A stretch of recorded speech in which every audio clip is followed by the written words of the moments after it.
Halo, assalamualaikum warahmatullahi wabarakatuh. Berjumpa lagi dengan Daring channel yang senantiasa menemani teman-teman semua dalam belajar PPG maupun P3K. Kali ini kita akan bahas untuk materi berikutnya, yaitu bedah kisi-kisi seleksi akademik PPG Daljab 2023, tentunya untuk PGSD gitu ya. Masuk ke indikator 41 sampai 51 ini untuk mapel matematika. Jadi kita hari ini belajar khusus untuk indikator matematika. Baik teman-teman, silahkan simak saja penjelasannya apa saja yang akan keluar ya biasanya dalam seleksi akademik 2023 ini sesuai dengan FR yang kemarin di sasaran 4 sudah muncul gitu ya teman-teman ya. Kita mulai saja dari kisi-kisi yang pertama. Kisi-kisi ke-41 itu teman-teman akan menyelesaikan masalah terkait perbandingan dan skala dalam konteks bilangan. Jadi teman-teman nanti akan disajikan permasalahan terkait perbandingan skala. Biasanya adanya soal cerita ya. Nah, ini kemungkinan banyak teman-teman itu merasa kesulitan karena tidak terbiasa dengan soal-soal pemecahan masalah gitu ya. Tapi jangan khawatir karena Daring Channel sudah menyediakan konten-konten yang memudahkan teman-teman dalam belajar. Jadi kalau tidak bisa tinggal tonton saja videonya di Daring Channel gitu ya. Kita mulai dari yang pertama. Saya bacakan dulu ya soalnya. Promo hendak memasang reklame untuk menutup daerah segitiga di atap bagian depan rumahnya. Ia diminta untuk mengirim foto atap rumahnya seperti pada gambar di bawah ini. Jadi itu ada atap kemudian difoto dengan ponsel atau apa itu namanya kamera digital gitu ya. Di gambar HP ukuran panjang alas dan tingginya 5 kali 3 cm. Jadi alasnya 5, tingginya 3 cm. Jika gambar pada HP diketahui berskala 1:60, maka berapa luas papan reklame yang akan menutupi atap bagian depan rumah Bowo gitu ya. Oke teman-teman, jadi kita akan menentukan luas ya, luas papan reklame aslinya, jadi luas sebenarnya. Nah kalau kita mau menghitung luas sebenarnya, kita bisa menggunakan rumus sederhana seperti ini. Jadi luas sederhana itu teman-teman tinggal menghitung luas yang ada di gambar, kemudian dikalikan skalanya dikuadratkan kan gitu ya. Luas gambarnya kan bentuknya segitiga. Pada HP itu ya teman-teman. Pada HP kan bentuknya segitiga, maka luas segitiga kan setengah alas kali tinggi kan ya. Setengah alas kali tinggi. Nah, masih dikalikan dengan skala kuadrat itu ya. Alasnya ada diketahui, alasnya 5, tingginya 3, tinggal kita masukkan A-nya 5, T-nya 3. Jadi setengah kali 5 kali 3, skalanya adalah 60, 1:60, kita tulis saja 60-nya, 60 kuadrat gitu ya. Setengah kali 5 kali 3 kan 15, 60 kuadrat itu 3600 ya. Jadi setengahnya dari 3600 kan kita bisa coret itu ya. 3600 dengan 2 kan bisa dicoret jadi 1800. Jadi 15 kali 1800 ketemunya 27.000 cm persegi. Nah, kalau kita ubah ke dalam satuan meter persegi, jadi naik 2, jadi dipotong berarti dibagi 10.000 ya, jadi 2,7 meter persegi. Nah begitu teman-teman, jawaban yang paling sederhana C gitu ya.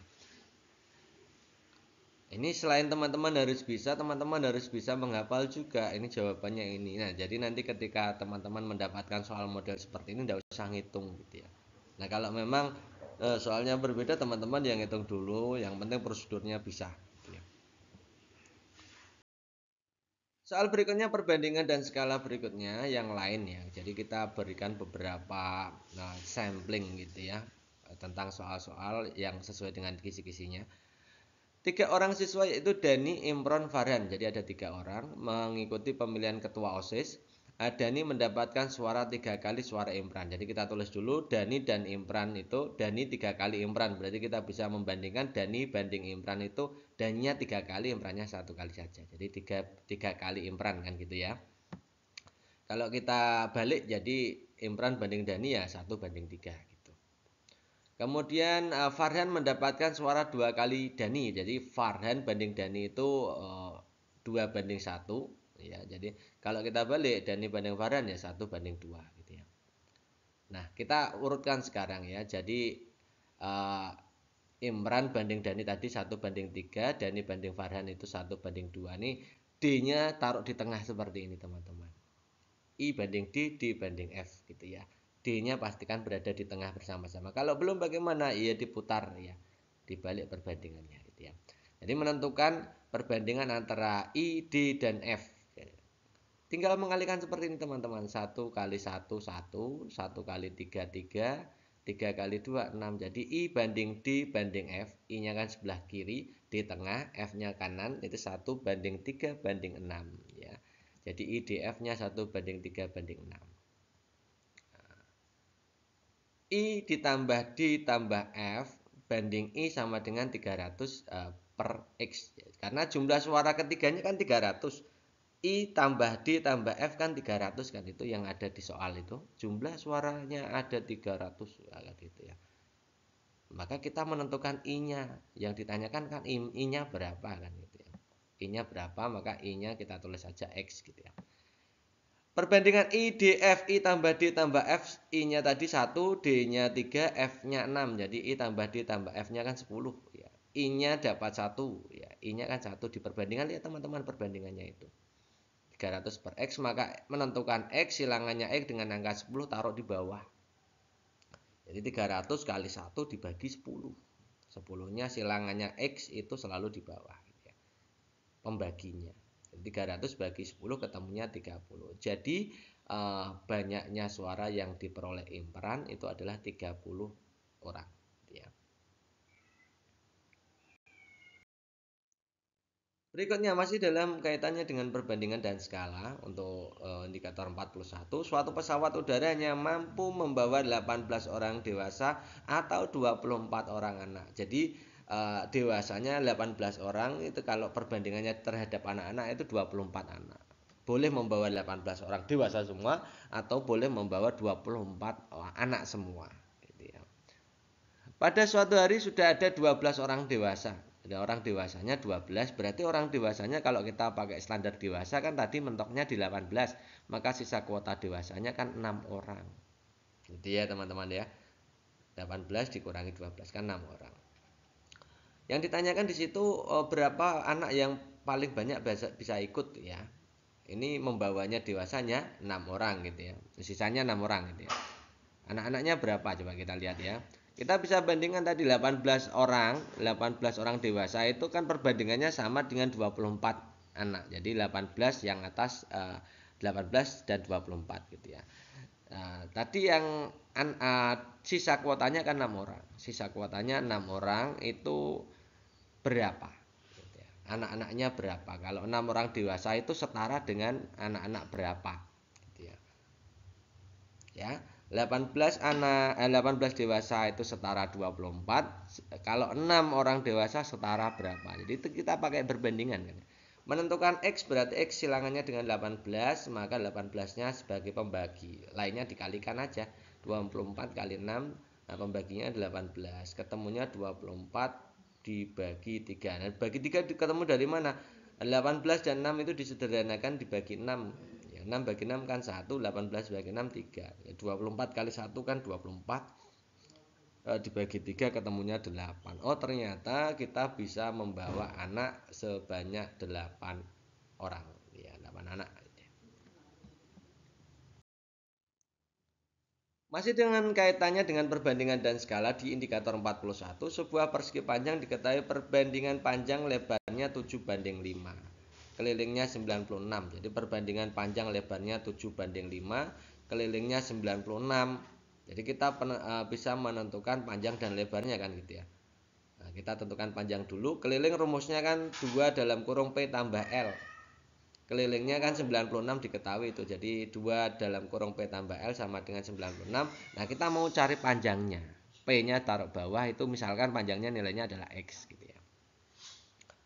Kita masukkan P-nya tadi 7, L-nya 5. Jadi 2 dalam kurung 7 tambah 5. 2 dalam kurung 7 tambah 5 berarti 12 kali 2 kan 24 ya. P-nya tadi 7. Nah, jadi 96 per X. Menentukan X mudah. 96 kali 7 bagi 24. Ketemunya 28. Jadi X ini sebagai panjang. Panjangnya 28 ketemu ya. Sekarang cari lebarnya dengan perbandingan yang sama. 2 dalam kurung P tambah L ini keliling ya. Kelilingnya 96, L-nya misalkan Y kan itu ya. Kita masukkan 2 PL-nya tadi 24, L-nya adalah 5, perbandingannya kan 5 tadi. 96 per Y kan ini. Menentukan Y tinggal 96 dikali 5 dibagi 24. Ketemunya 20 gitu ya. 96 bagi 24 kan 4 teman-teman. 4 kali 5 20. Jadi panjangnya 28, lebarnya 20. Maka luasnya tinggal kita kalikan panjang kali lebar. Panjangnya 28, lebarnya 20. Jadi 28 kali 20 ketemunya 560 meter persegi gitu ya. Jawabannya D. Nah, kita masuk ke indikator kedua, 42. Ini menyelesaikan masalah sehari-hari terkait pecahan dalam soal cerita. Jadi soalnya memang soal pemecahan masalah semua. Jadi agak berat gitu ya, teman-teman. Kita mulai. Ibu memiliki sepertiga bagian kue, kemudian adik meminta setengah bagian kue yang dimiliki ibu. Bagian kue yang diminta adik berapa? Mudah sekali teman-teman. Bagian kue yang diminta adik kan setengahnya milik ibu. Ibunya berapa? Sepertiga. Jadi setengah kali sepertiga. Ketemunya 1/6 selesai. Oke, variasi soal berikutnya. Penduduk suatu kota 600.000 jiwa. Jadi ingat-ingat teman-teman, penduduk kota 600.000 jiwa terdiri dari anak-anak dan dewasa. Nah, sebanyak 40% dari jumlah tersebut adalah penduduk laki-laki. Jadi kita hitung dulu penduduk laki-lakinya. 40% berarti 40 per 100 dari total penduduk jiwanya ya, 600.000. Jadi 40 per 100 kali 600.000 ketemunya 240.000. Itu laki-laki ya. Karena laki-lakinya 240.000, teman-teman harus segera menyimpulkan perempuannya berarti berapa. Kan totalnya 600 itu. 600.000. Laki-lakinya 240, jadi dikurangi 240, maka perempuannya harus 360.000. Oke. Baru dibaca lagi berikutnya, teman-teman. Sebanyak 20% dari jumlah penduduk perempuan adalah anak perempuan. Jadi anak perempuan 20% dari perempuan. 20 per 100 dari 360.000 kan dari perempuannya. Ketemunya ternyata 72.000. Jadi 72.000 itu anak perempuan ya. Kita baca lagi, 10% dari anak perempuan sama dengan banyak anak laki-laki. Kita hitung dulu 10% dari anak perempuan. 10% ya. Dewasa perempuannya sudah dihitung ya. Dewasa perempuannya berarti 360 dikurangi 72.000 ya, ketemu itu 288.000. Sekarang 10%-nya dari anak perempuan sama dengan anak laki-laki. Jadi anak laki-laki adalah 10% dari anak perempuan. 10 per 100 dari 72.000 tadi anak perempuannya kan 72.000. 10 per 100 dari 72.000 ketemunya 7.200. Maka kita bisa menentukan laki-laki dewasanya. Kan anak laki-laki 7.200, total laki-laki 240.000, maka laki-laki dewasanya 240.000 dikurangi 7.200. Ketemunya 232.800. Maka jawaban yang paling tepat adalah opsi B. Indikator berikutnya, nanti indikator ke-43 disajikan narasi pembelajaran tentang bilangan. Peserta dapat memperbaiki tahapan pembelajaran tentang pemecahan masalah bilangan gitu ya, teman-teman. Soalnya seperti ini. Next berikutnya, seorang siswa mengalami kesulitan dalam menyelesaikan soal berikut. 2,5 lingkaran konsentris berpusat di titik P. Ada setengah lingkaran, itu gambarnya dilihat ya. Ada setengah lingkaran 2, ada lingkaran besar, setengah lingkaran besar, dan setengah lingkaran kecil gitu ya. Kemudian garis AC menyinggung setengah lingkaran kecil di titik B. Ya, AC itu pas menyinggung lingkaran kecil di garisnya AC, kemudian titik singgungnya di B gitu ya. Kemudian jika panjang AC 70 dan P-nya menggunakan 22/7, hitunglah luas daerah yang diarsir. Menurut Anda, bagaimanakah siswa itu seharusnya memulai menyelesaikan masalah? Lihat opsi A, B, C, D, E-nya. E-nya tidak tahu ya. Yang A itu mengukur panjang jari-jari lingkaran besar. B memahami bahwa A, B, C, dan B, B, C adalah dua segitiga siku-siku. C menyadari bahwa daerah yang diarsir adalah selisih daerah luas lingkaran besar dikurangi luas daerah lingkaran kecil gitu ya intinya. Kemudian dia mengukur panjang jari-jari lingkaran kecil. Oke, kita akan bahas satu persatu bagaimana sih penyelesaiannya. Nanti teman-teman bisa menyimpulkan sendiri kira-kira jawabannya apa. Oke, untuk menjawab soal mencari wilayah arsiran pada bangun seperti ini, coba teman-teman lihat skemanya seperti ini teman-teman. Jadi teman-teman itu harus paham dulu bahwa luas yang diarsir itu kan luas setengah lingkaran besar dikurangi luas setengah lingkaran kecil, kan gitu dulu ya. Nah, kalau kita selesaikan dengan rumus kan berarti misalkan jari-jari yang besar itu R besar, jari-jari yang kecil itu R kecil, maka luas arsiran itu kan setengah pi R kuadrat besar dikurangi setengah pi R kuadrat kecil. Itu dulu yang kita simak ya. Nah, kalau kita sederhanakan atau distribusikan, jadi setengah pi dalam kurung R kuadrat besar dikurangi R kecil kuadrat itu ya, R besar kuadrat dikurangi R kecil kuadrat. Nah, setelah ini teman-teman, nah R besar kuadrat, R besar itu jari-jari lingkaran besar, itu kan PA ya, atau PC boleh, PA juga boleh, kita ambil PA saja. Jadi PA dikuadratkan, R kecilnya kan PB, dilihat itu teman-teman ya, R kecilnya kan PB, jadi PB kuadrat. Oke, PA itu jari-jari lingkaran besar, PB itu jari-jari lingkaran kecil. Nah, setelah ini kira-kira bagaimana? Apa langsung bisa mengerjakan? Tidak teman-teman. Setelah ini maka kita harus mencari PA kuadrat dikurangi PB kuadrat, atau mencari selisih kuadrat jari-jari lingkaran besar dengan jari-jari lingkaran kecil. Itu ya, selisih kuadratnya dicari dulu. Nah, caranya bagaimana? Kita lihat ini. Kita sadar bahwa APB dilihat ya, APB itu segitiga siku-siku kan. Karena segitiga siku-siku maka berlaku teorema Pitagoras. Ya. Nah, PA kuadrat yang panjang ya, itu kan segitiga siku-siku, yang panjang kuadrat itu sama dengan PB kuadrat ya, ditambah AB kuadrat, kan itu ya. Nah, maka PA kuadrat, PB nya kita oper, pindah ruas ya, jadi PA kuadrat dikurangi PB kuadrat sama dengan AB kuadrat, betul ya.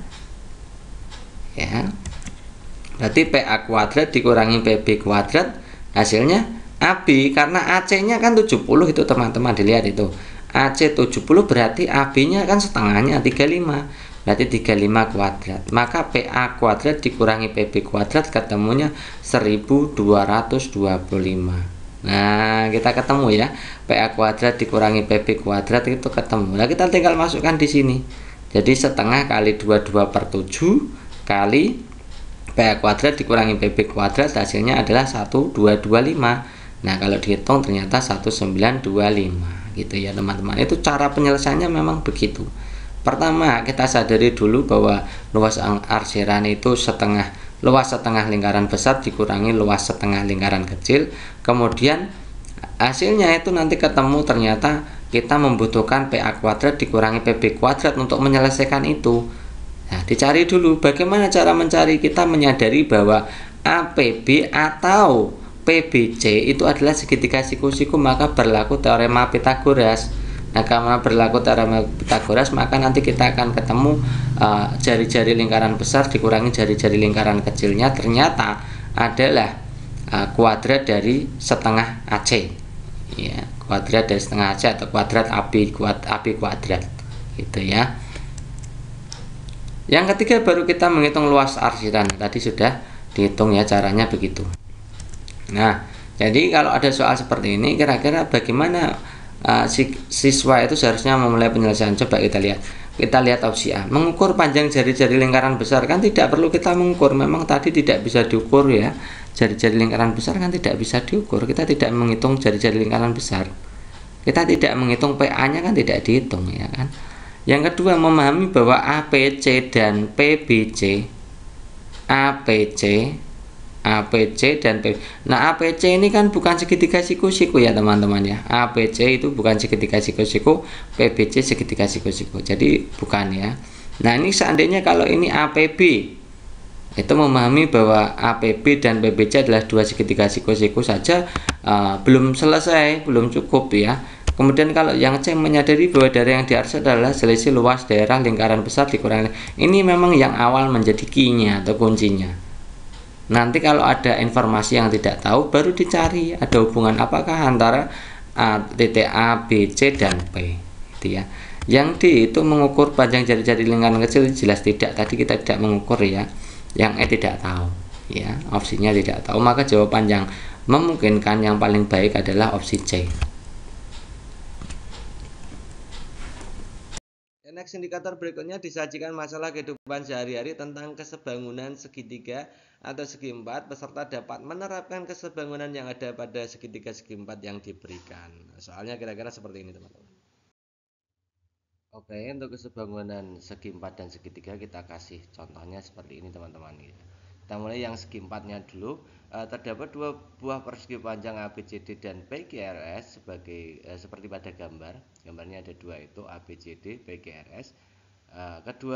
Keduanya sebangun, maka keliling persegi panjang PQRS adalah titik-titik kayak gitu ya. Nah, dari situ ada perbandingan antara lebar dari persegi panjang ABCD dengan lebar dari persegi panjang PQRS, yaitu 4 untuk ABCD, PQRS-nya 6. Jadi perbandingannya seperti itu gitu teman-teman. Sementara untuk panjangnya dari persegi panjang ABCD 16, maka panjang dari persegi panjang PQRS berapa? Nah, ini kita akan mau cari teman-teman ya. Dengan perbandingan kita bisa dengan mudah membuatnya seperti ini. Jadi lebar yang persegi panjang kecil kita simbolkan L kecil, lebar yang persegi panjang besar kita simbolkan L besar, panjangnya yang kecil itu P kecil, panjang yang besar P besar. Jadi L per L sama dengan P per P gitu ya. Tinggal masukkan angkanya, lebarnya yang kecil itu 4, kemudian yang besar 6, nah, panjangnya yang kecil itu 16, panjangnya yang besar kita akan cari gitu ya. Menentukan P besar itu silangannya dengan angka 4, maka P besar sama dengan 16 kali 6 kita bagi dengan 4. Nah, 16-nya bisa dibagi 4 kan, ketemu 4, jadi 4 kali 6 ketemunya 24 kan. Nah, kalau panjang yang persegi panjang yang besar itu 24 sudah ketemu, maka kita bisa menentukan keliling persegi panjang PQRS gitu ya. Kelilingnya rumusnya kan 2 kali P tambah L ya. 2 dalam kurung P tambah L, P-nya adalah panjang persegi panjang yang besar, L-nya juga yang besar gitu ya. Jadi 2 kali panjangnya 24, lebarnya tadi adalah 6 gitu ya. 2 dalam kurung 24 ditambah 6. Nah, 24 ditambah 6 itu kita operasikan dulu, ketemunya 30. 30 kali 2 60 gitu ya. Nah, jadi jawaban yang paling tepat adalah opsi C. Bentuk kesebangunan yang lain yang sering keluar di tes seleksi akademik modelnya seperti ini teman-teman. Ada dua lampu sorot diletakkan pada C dan D. Segitiga A, B, C, dan PQR itu adalah daerah yang terkena lampu sorot ya. Sedangkan daerah yang diarsir adalah terkena sorot lampu. Jadi irisan dari sorot lampu yang dari sumber C dan sumber R itu ada di yang diarsir gitu, intinya gitu ya. Luas segitiga RST itu 7/12 dari segitiga ABC. Luas dari PQTS yang tidak diarsir pada segitiga PQR itu adalah 2/5 dari PQR. Berapa perbandingan PQTS dengan luas ASR TBC ya. Jadi membandingkan antara yang tidak diarsir pada PQTS dengan ASR TBC gitu ya. Nah, untuk mengerjakan soal ini teman-teman bisa menggunakan simulasi sebagai berikut.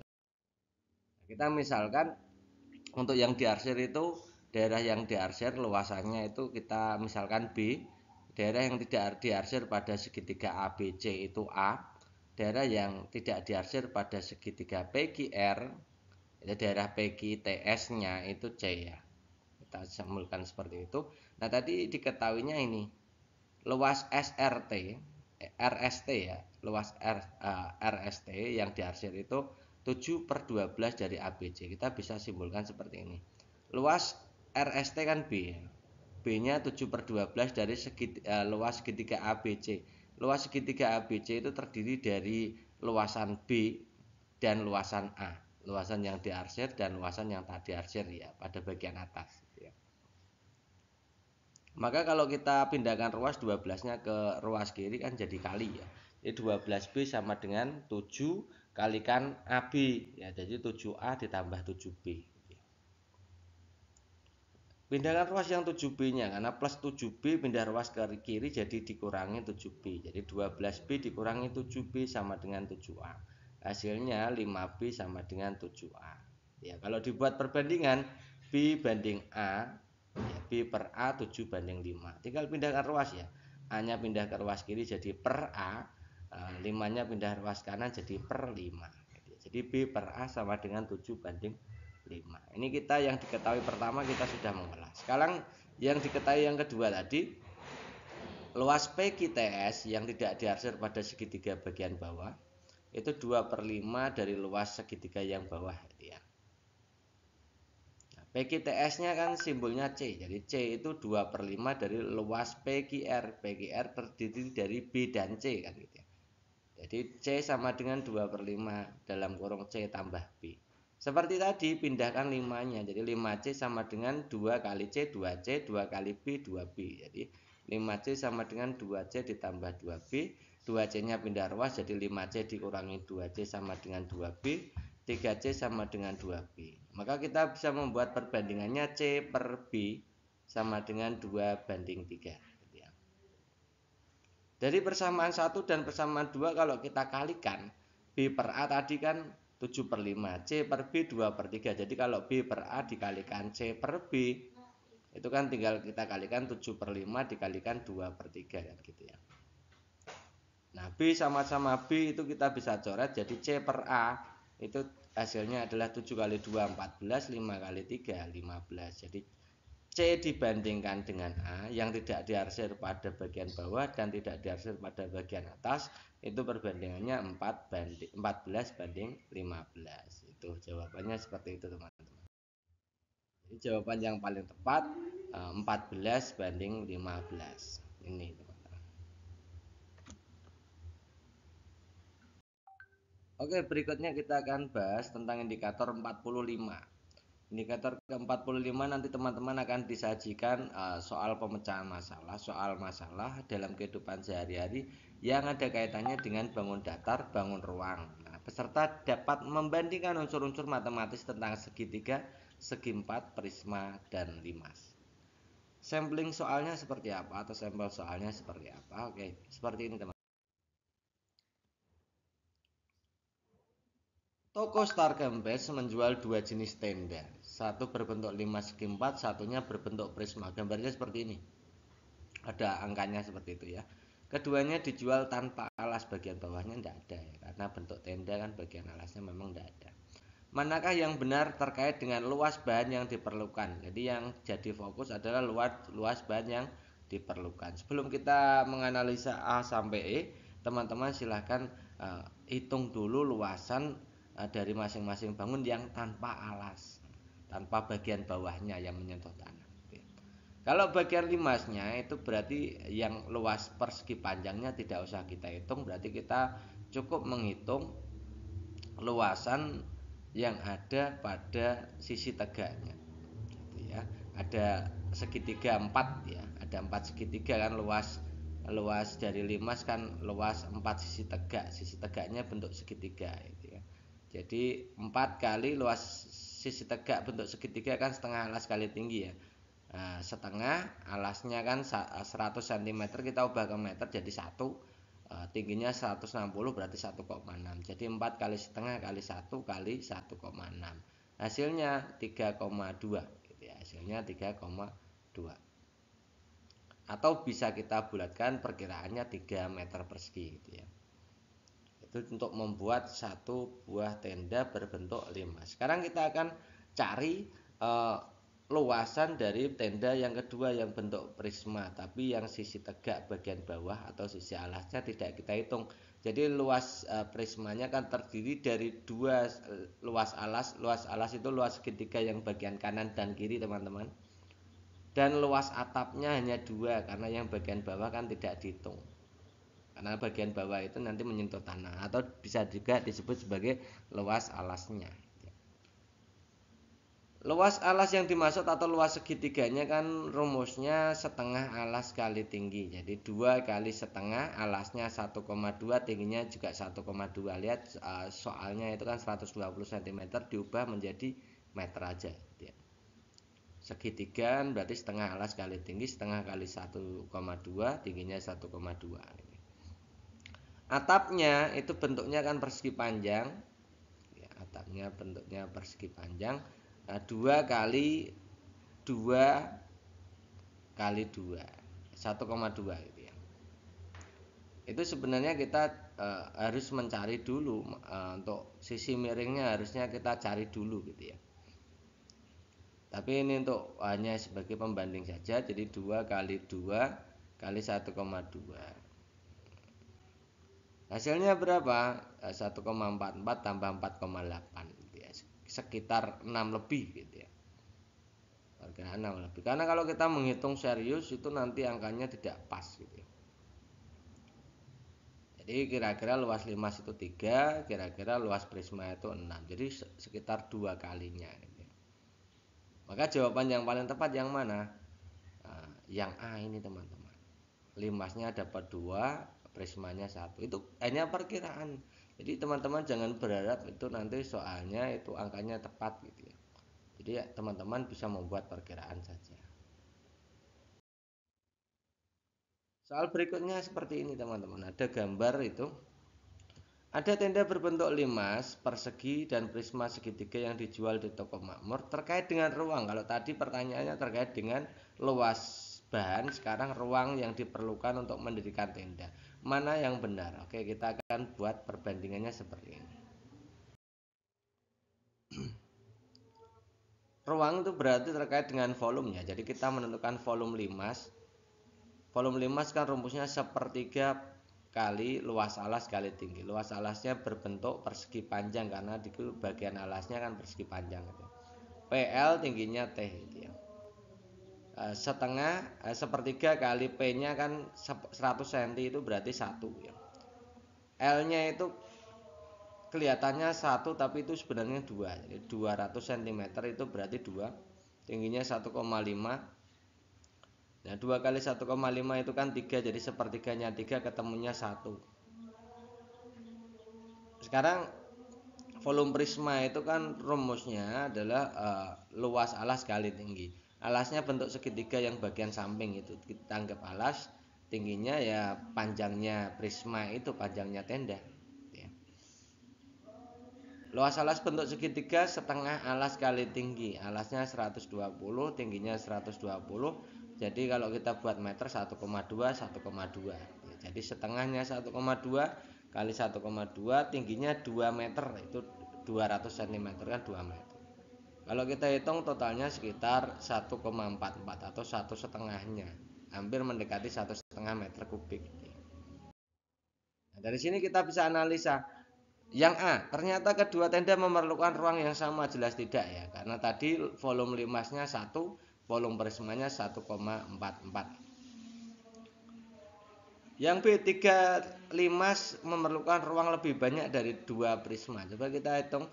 3 limas itu berarti 3 kali 1, 2 prisma 2 kali 1,44 sekitar 2,8, hampir sama tapi besaran limas sedikit. Maka B jawabannya tepat. Yang C, volume 4 tenda prisma sebanding dengan 6 limas. Kalau kita hitung 4 itu 5,76, limasnya 6 gitu ya. Jadi sebenarnya hampir sama. Jadi C ini juga berpeluang jawabannya, tapi jawaban C ini kalau kita hitung beneran itu memang lebih besar yang limasnya kalau 6 limas gitu ya. Yang di tenda limas walaupun kecil memerlukan ruang yang lebih besar dari tenda ini tidak juga nih ya. Yang E, jika diisi air tenda limas menampung lebih banyak air daripada tenda prisma, ini juga tidak ya. Harusnya lebih banyak yang prisma. Berikutnya nanti teman-teman akan disajikan soal pemecahan masalah, ada gambar di situ bunderan ya, bunderan, tapi itu bukan bunderan ya. Jadi di Kota Malang ada sebuah taman bentuknya seperti itu. Sebuah mobil berwarna perak sedang parkir di salah satu sisi jalan. Jika mobil sejenis parkir sejajar atau berjajar, di tepi taman akan bisa menampung 38 mobil. Jadi satu putaran itu bisa menampung 38 mobil itu. Jadi kita bisa menentukan keliling dari bentuk segitiga itu. Karena menampung 38 maka panjang mobilnya kan 4,3. Ya. Panjang mobilnya 4300 mm itu berarti 4,3 meter kan. Nah, kita kalikan dengan 38 karena bisa menampung 38. Jadi sekitar 163 meter. Jadi satu keliling segitiga itu 163 meter. Ya, dari sini kita bisa menjawab pertanyaan menganalisa A sampai E. Kita lihat yang A ya. Jarak saya mengelilingi taman masih kurang dari 100 meter. Enggak ya, itu lebih dari 100 meter karena di situ 163 meter kan. Enggak mungkin yang A. Yang B, keliling taman itu kurang lebih satu putaran 400 meter. Nah, tidak ya. Ini karena 163 meter saja. Jika saya berkeliling taman sebanyak 2 putaran itu berarti 2 kali 163 300-an lah, 326-an. Itu ya. Sama dengan satu keliling putaran stadion 400 meter, jelas tidak ini. Lebih besar yang 400 meternya. Kan 2 kali 163 itu kan 326-an. Jadi kurang dari 400. Tidak sama dengan 400 gitu. Yang di keliling taman tersebut tidak lebih dari 160.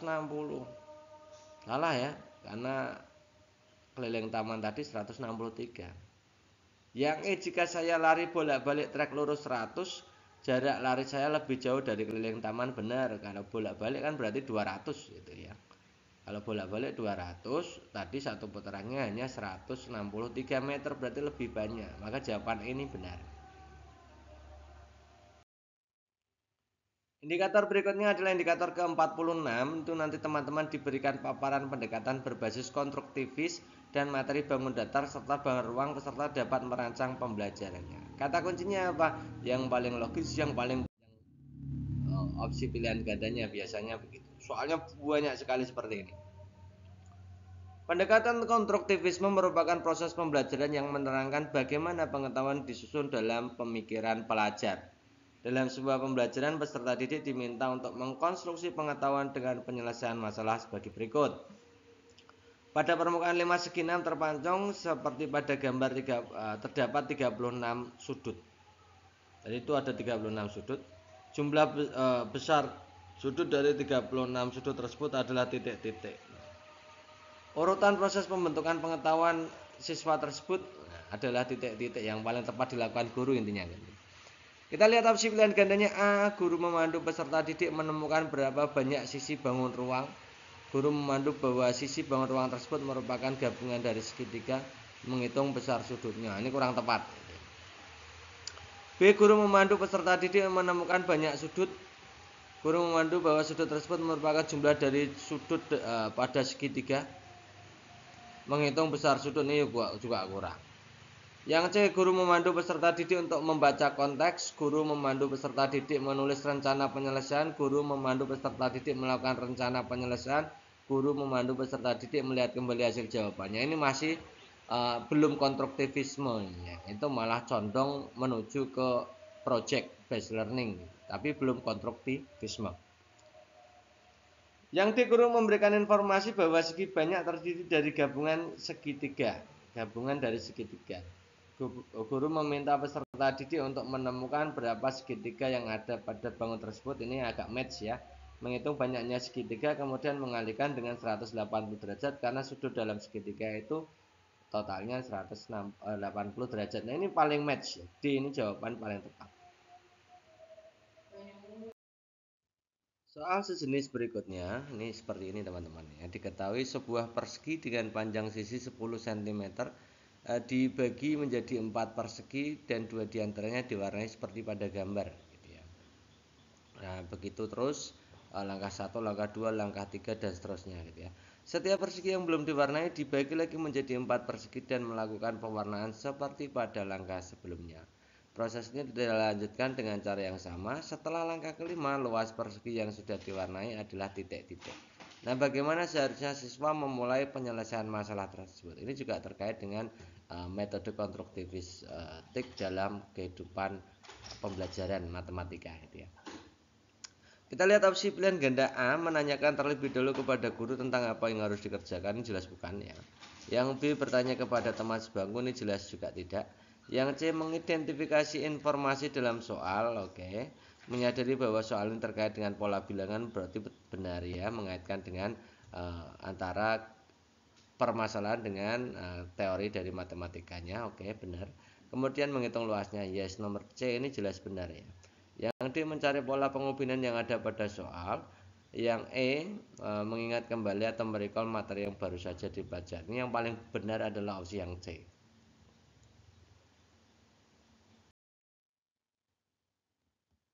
Soal sejenis berikutnya seperti ini teman-teman. Pendekatan konstruktivisme merupakan proses pembelajaran yang menerangkan bagaimana pengetahuan disusun dalam pemikiran peserta didik. Dalam sebuah pembelajaran, peserta didik diminta untuk mengkonstruksi pengetahuan dalam menyelesaikan masalah berikut. Nah, Fajarin menggaris 0,725 bagian dari daerah persegi panjang ABCD di bawah ini. Nah, paling sedikit berapa peta yang harus diarsir ya. Urutan proses pembentukan pengetahuan siswa tersebut adalah, nah ini sama dengan yang tadi ya, metode konstruktivisme gitu ya. Kita lihat opsi A, memahami bahwa 0,725 adalah pecahan yang lebih dari setengah gitu ya. 0,7 itu lebih dari setengah, oke. Kemudian menghitung kelebihannya dan diakses sesuai perbandingannya. Ini jelas benar gitu ya. Yang B, membaca konteks, merancang penyelesaian, menentukan. Nah, itu masih formatif ya, itu malah menuju ke model ya, belum ke konstruktivismenya. Yang C, menentukan jumlah kotak kecil persegi panjang ABCD, menentukan makna 0,75 sebagai bagiannya. Ya, ini kurang tepat ya. Maka jawaban kalau opsi pilihan gandanya hanya ABC seperti ini ya pilih yang A. Ya. Indikator berikutnya nanti teman-teman akan disajikan tabel diagram yang tidak lengkap, peserta dapat menganalisis nilai datanya. Nah, soalnya seperti ini teman-teman. Oke, soalnya seperti ini teman-teman. Perhatikan data 2356 itu ada data 2356 gitu ya. Dalam plot titik berikut rata-rata dipresentasikan dengan garis. Nah, jumlah jarak antara datum dan rata-rata di sebelah kiri garis adalah 3. Nah, jumlah jarak di sebelah kanan garis gitu ya. Sama jumlah jarak di sebelah kanan garis gitu ya. 2356, maka yang ngambil jaraknya ya 4 itu ya.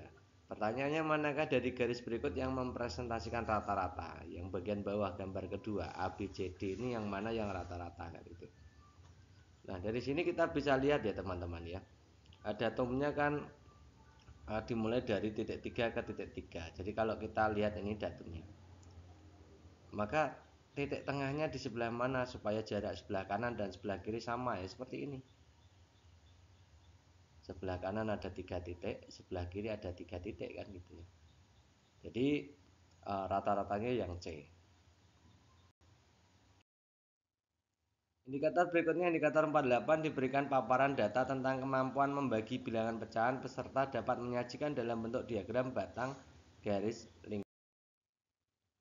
Oke, soalnya seperti ini teman-teman.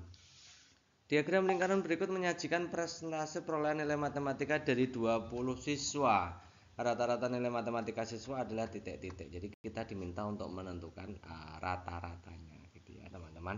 Berdasarkan diagram di situ diagram lingkaran dengan bentuk persentase gitu ya. Nah, bagaimana cara menghitungnya? Mudah sekali teman-teman. Kita tulis saja nilai frekuensi, kemudian kita kalikan nilai kali frekuensinya kan gitu ya. Nilainya 7 ya, nilai 7 dulu, karena 7 itu nilainya yang warna biru itu 10%, maka 10 per 100 kali jumlah siswanya 20 ya. Nah, ternyata 2. Nah, frekuensinya 2, maka 7 kali 2 adalah 14.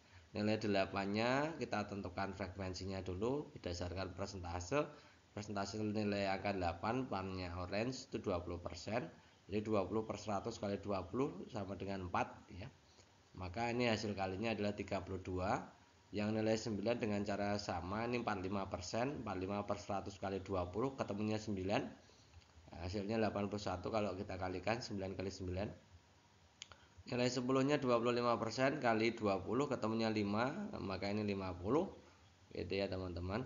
Jadi menentukan rata-rata kita cukup menjumlahkan n kali f-nya 14, 32, 81 dan 50 dibagi dengan banyaknya data, ya nilai data, frekuensinya, data frekuensinya 2495. Ya 2495. Ini banyaknya data ada 2495. Yang bagian atas ternyata totalnya adalah 177 dan bagian bawah 20, maka 177 dibagi 20 ketemunya 8,85. Nah, jawaban yang paling tepat opsi B gitu ya.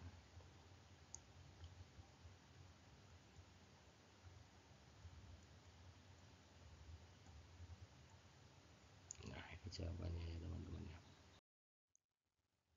Next soal berikutnya ini masih dengan diagram lingkaran. Ini banyak sekali diagram lingkaran yang muncul. Ya, untuk teman-teman yang mau belajar variasi yang lain, soal yang lain, teman-teman bisa beli e-booknya karena di e-book itu semuanya ada gitu ya. Semua tipe soal dari seleksi akademik maupun UPPPG ada di situ gitu ya. Sebuah sekolah memiliki data tentang siswa melakukan kegiatan di luar sekolah, bentuknya bentuk diagram lingkaran seperti bawah ini. Jika ada 450 siswa, jadi total siswanya ada 450, mengambil kegiatan sepak bola, berapa siswa yang bermain voli? Jadi 450 siswa itu suka sepak bola, berapa volinya? Jadi kita diminta membuat perbandingan saja kan gitu ya. Membandingkan antara sepak bola dengan voli, di situ ada perbandingannya juga gitu ya. Nah, persen sepak bola dibagi persen voli, itu persentase sepak bola, persentase voli itu perbandingannya sama dengan banyaknya pemain sepak bola dibanding dengan banyaknya pemain voli. Kita tinggal masukkan angkanya. Sepak bola itu 45%, nah, voli itu ternyata 25%. Pemain sepak bolanya ada 450, maka pemain volinya berapa? Kita simbolkan X di situ. Silangannya X dengan angka 45, maka X-nya adalah 450 kali 25 dibagi 45. Kalau kita sederhanakan, itu 450 bagi 45 kan 10, jadi 10 kali 25 250. Maka jawaban yang paling tepat adalah 250 orang. Bentuk soal yang lain diberikan data hasil pengukuran sebagai berikut, ada 7, 9, 9, 10, 10, 10, 11, 12, 12, 14. Mana pernyataan berikut yang benar? A. Ada 6 data pada hasil pengukuran tersebut. Nah, ini ya. Ini kalau kita buat diurutkan dulu, kita menentukan kuartil tengah, kuartil 1, kuartil 3. Kuartil tengah itu artinya median. Itu karena datanya ada 10, maka mediannya adalah data kelima 6 dijumlah dibagi 2 kan gitu ya. 10 ditambah 10 bagi 2 kan ketemunya 10 gitu ya. Kuartil 1 itu dengan menentukan nilai tengah dari data sebelum median gitu ya. Sebelum median berarti ada 5 data 7, 9, 9, 10, 10 gitu ya. Maka nilai tengahnya adalah 9. Kuartil 1 9. Dengan cara yang sama kuartil 3-nya kita bisa menentukan nilai tengah antara 10, 11, 12, 12, 14 adalah yang 12. Jangkauan interkuartilnya adalah rumusnya Q3 dikurangi Q1, 12 dikurangi 9 kan, ketemunya 3. Jadi itu data-data yang harus kita olah. Yang A, ada 6 data pada hasil pengukuran. Nah, 6 data kan ada 7, 9, 10, 11, 12, 14 gitu ya. Datanya banyak tapi yang B, data tersebut adalah data kontinu, jelas tidak karena datanya bukan kontinu tapi data tunggal. Yang C, jangkauan interkuartilnya adalah 4, salah ya, harusnya 3. Yang D, saya menggunakan datum yang terletak di tengah 7, 9, 9, 10, 10 untuk menentukan nilai kuartil 1, benar ini ya. Median datanya 10,5, salah. Jadi jawaban yang paling tepat adalah opsi D.